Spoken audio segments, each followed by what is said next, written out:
As we move into the final months of the year with fall right around the corner, what are the experts saying about the current housing market? Hi, I am Suma Sridhar, real estate broker in the Bay Area. Well, all information is showing we are still in an inventory crunch as it has been most of this year.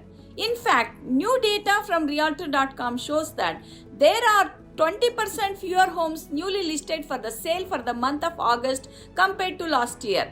This is putting a crunch on buyers looking to purchase a home and sellers wanting to sell. Higher mortgage rates are keeping some homeowners in their existing homes. But with that said, data is also showing affordability driving buyers and sellers into other markets outside where they live.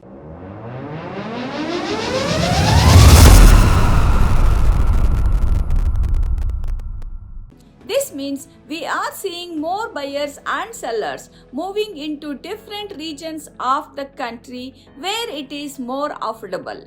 If you would like to know more about what is happening locally in your area, feel free to connect with my team and me so that we can go over your local market housing data and help you to strategize your next move. Once again, I am Suma Sridhar, the real estate broker in the Bay Area with the tradition of excellence and integrity. I love what I do and people love what I do. Thank you so much for watching and have a great day.